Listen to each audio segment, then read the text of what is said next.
Hello, welcome to Unicorn Princess Tarot. So, ito yung reading natin for Earth Sign, Taurus, Virgo, Capricorn. Pick only what resonates, guys. Bale, hindi ito magre-resonate sa lahat, ha. So, kunin mo lang yung mga messages na magre-resonate para sa'yo. Kung hindi ka nakaka-subscribe pa sa ating channel, pa-subscribe na lang. If you want, pwede kang magpa-personal reading. Dun sa friend ko, si Jing Tarot Trader. Search mo na lang siya sa Facebook. Hindi ako yun, ha. Friend ko po yun. And magaling din po siyang tarot reader. Okay, let's start. This is for the sign of Earth sign. Taurus, Virgo, and Capricorn.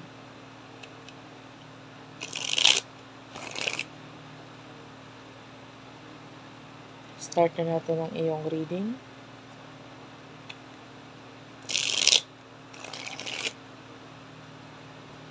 Okay. Earth sign.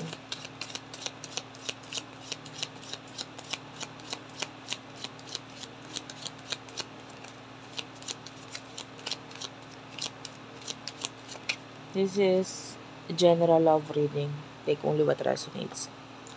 Queen of Wands and the King of Pentacles.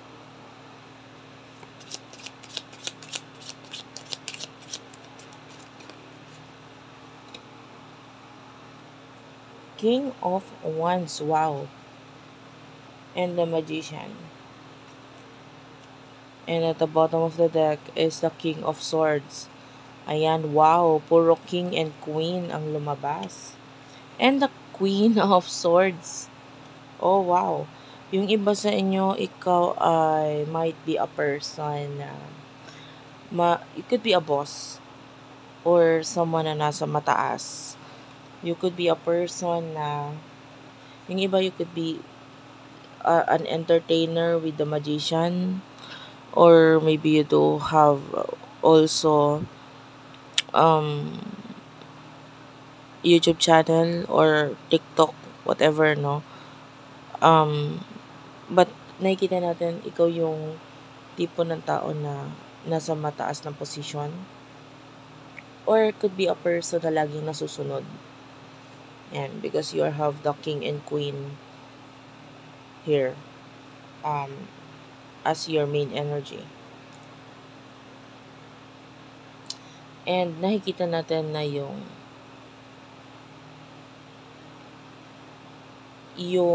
kagalingan mo, skills mo, talents mo, ay ginagamit mo ngayon maybe to improve whatever you have now. No? Inilalabas mo lahat ng kagalingan mo. Maybe some of you do own a lot of business, and naipapamalas mo or nailalabas mo lahat ng ito. With the Page of Pentacles, Taurus, Virgo, Capricorn energy, ang daming opportunities yung dumadating sa'yo actually eh. I feel like may mga opportunity ka rin na ginrab, pero not necessarily tinuloy. Pero nandun yung at least tinry, at least ginrab mo yung opportunity. Pero pwedeng hindi itinuloy. And it's okay kasi you do over the world. Whatever you have right now, ito yung kailangan mo talaga. So, kung ano yung inalisan mo, dapat lang talagang alisan mo siya kasi hindi naman yun yung makakapagpa-complete sa'yo. Especially with the Knight of Swords. This is you, and you use your intuition with the moon. Ginamit mo yung galing mo sa intuition mo. Pakiramdam mo na parang ayoko na yata dito, parang ayoko nang ituloy ito. So, ayan. And nakikita natin, you are a person na hindi mo talaga kayang gawin yung mga bagay na ginagawa or ipinapagawa doon. Because, sanay ka sa ikaw yung nagmamanage, ikaw yung nag-uutos, ikaw yung boss, you know what I mean? So, might be kung ano man itong inalisan mo, hindi talaga ito match para sa'yo. Okay? So, anyway, let's move on to the person that you are dealing with.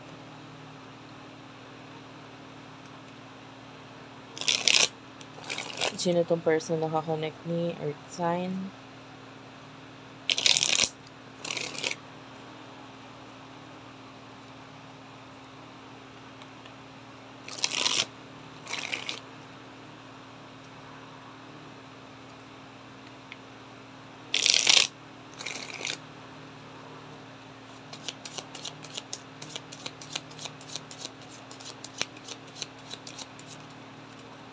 And you have here the Page of Pentacles, the Wheel of Fortune,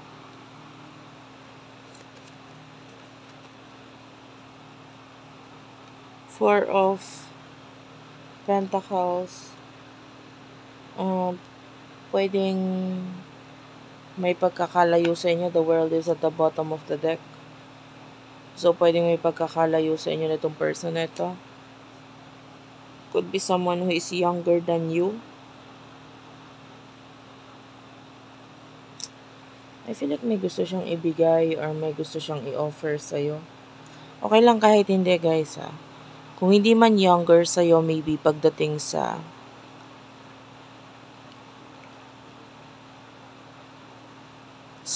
buhay, pwedeng ikaw yung mas marami kang alam, mas marami kang ginagawa. Or might be maybe someone who is immature or nagpapakita ng immaturity pagdating sa pag-handle ng money. May malaking pagbabago dito sa person na ito. I feel like he or she is saving money. Nag-iipon siya ngayon. And I feel like may gusto siyang ibigay or i-offer sa'yo, kaya niya ginagawa yun. Okay? Anong gustong i-offer ng taong to?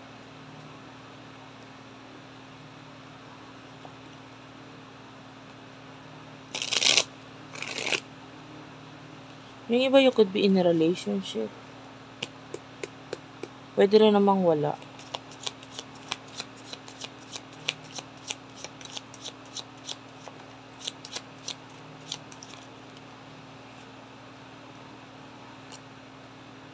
Hindi ko ito kunin masyadong marami.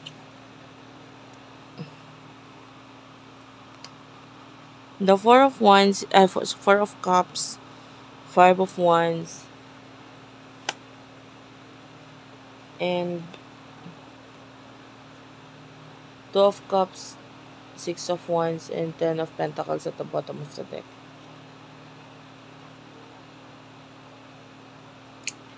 I feel like itong person na ito,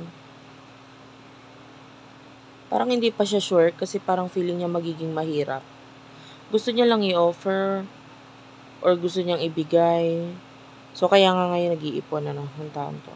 Kasi gusto niyang i-offer or gusto niyang ibigay ito, pero parang mahirap pa sa kanya ngayon na mai-offer or maibigay ito. So, parang hindi mo kailangan mo nang mag-expect. Huwag ka muna mag-expect.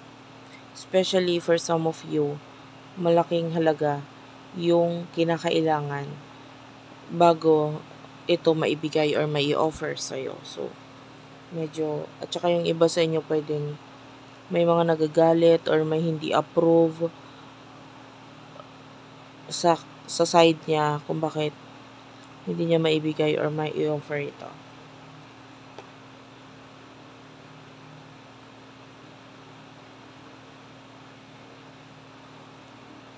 Some of you, this could be an offer of partnership, relationship, or marriage. Ayan. Pero may nakikita tayo dito ng the devil, which is pwedeng yung nagiging kontra sa offer na gustong ibigay sa iyo ng taong ito. So, yung iba sa inyo, pwede namang meron naman siyang money, pero nag-aalangan pa siya kasi nga may mga nakikialam. Pwedeng ganun. So, take only what resonates.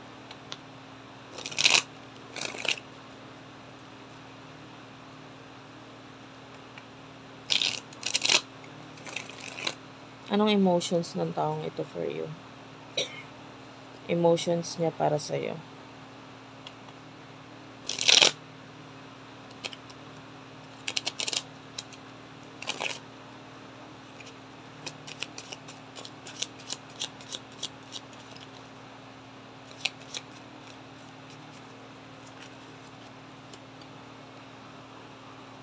Queen of Swords, Ten of Wands,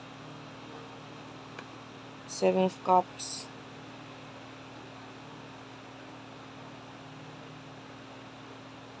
clarify the Queen of Swords, please. Three of Pentacles. I feel like itong person na ito is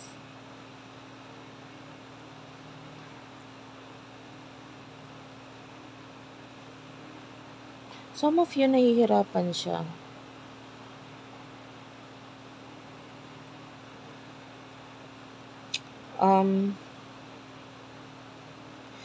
Kasi parang kailangan niya munang asikasuhin yung sarili niya na parang kailangan niya munang mag-improve financially.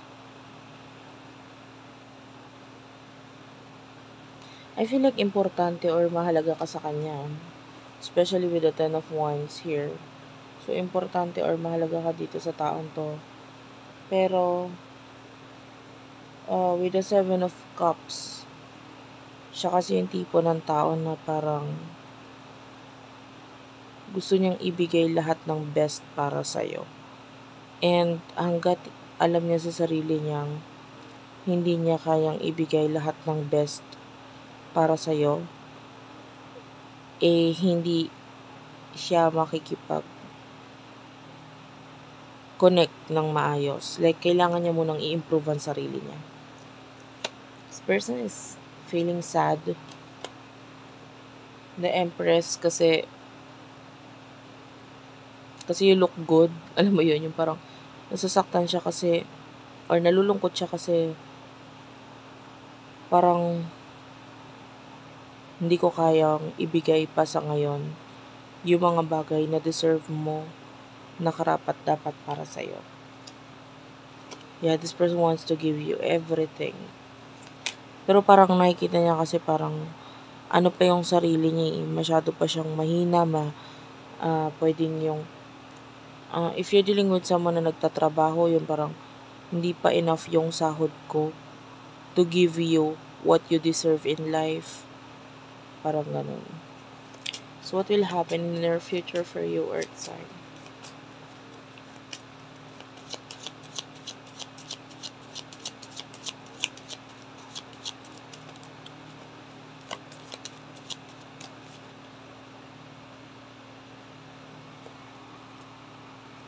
Eight of Swords is here. Ace of Swords.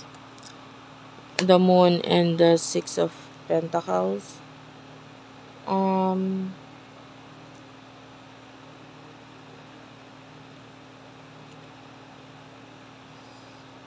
Ito parang advice lang to eh. In the future, wag ka masyadong magtiwala sa mga tao sa paligid mo. Like, choose your friends wisely. Some of you meron ka mga tinutulungan na tao. Pero nararamdaman mo na dapat hindi ko yata tulungan to Yung iba can be may kinalaman sa pautang. So, wag mong parang hindi mo dapat tulungan itong taong to kasi pwedeng nararamdaman mo na yun na parang ayoko siyang tulungan ganito ganyan. And it is like a hint sa'yo na hindi talaga siya dapat tulungan, no? Or, maaaring hindi na kasi mabalik kung ano man yung mga mahihiram or yung tulong na ibibigay mo. Okay? So, kung ano yung may advice is like, kung ano lang yung kaya mong i-risk na kahit mawala na lang, yun lang ang ibigay mo. Okay? So, some of you, pagdating sa love, there's going to be a problem. Kasi pwedeng hindi pa rin maibigay kung ano yung mga dapat ibigay because of, I can see a very toxic person na nagiging involved dito sa connection na ito. Maybe that could be a boss or a family member or someone na nagiging bitter. Diba? Like, for example, itong person na to, yung nagpakita nga kanina sa atin is the devil. I'm seeing the devil na nandun pa rin siya. No? Siya yung nasusunod or siya yung naging dahilan, nagmamanipulate sa person na ito kung ba't hindi maibigay or may offer yung mga bagay na gusto niyang i-offer dito sa'yo. And I feel like, parang wala siyang choice kundi makinig doon. And Tell me about this for Earth sign, please.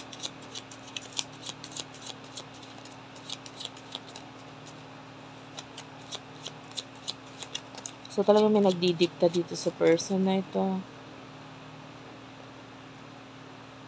Yeah, I told you, there's possibility of a money problem.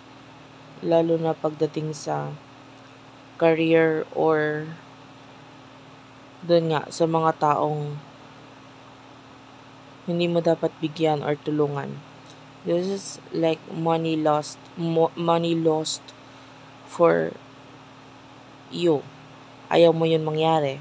So, para makontra natin yan, iwas ka muna ngayon sa pagbibigay ng tulong. Iwas ka muna ngayon sa pagtitiwala. Especially, if you're going to sign a contract, no? Huwag ka munang mag-sign basta-basta. You have to trust your guts. Trust your instinct. 'Di ba? Pag kinakabahan ka, huwag mo ituloy. Yun. Dahil pwedeng magkaroon ng pag-away or pagkakagulo sa'yo. So, although this is love reading, of course, kung ano yung message na dapat mong marinig, yun yung sasabihin ko talaga. Okay? So, may mga nakita tayo regarding money issues in the future for you. You do have the King of Swords. Be the King of Swords. Okay? Sino si King of Swords? Si King of Swords ayaw niya ng stress. Kasi stress na siya eh. And that is you. Marami ka na kinai-stressan sa buhay. Huwag mo nang dagdagan. Okay? Regarding this new beginning, the Fool is here.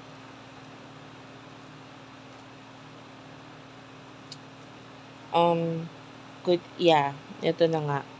Maybe a new beginning regarding partnership or something. Nakita mo yung energy ng Seven of Swords. It's like pag-iwas.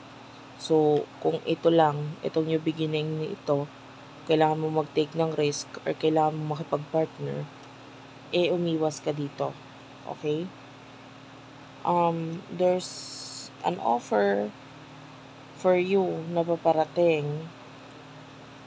Pero, of course, hintayin mo muna bago ka magdesisyon. Kailangan marami ka munang option. So, maaring hintayin mo muna yung ibang option for you bago ka magdesisyon. So, thank you for watching, guys. I love you all. Sana nakarelate kayo. Please do like and subscribe to our channel, Unicorn Princess Tarot, Manan PTV, Virgo Philippines, Lapit Hapon TV, Water Sign Philippines. Thank you for watching and bye-bye.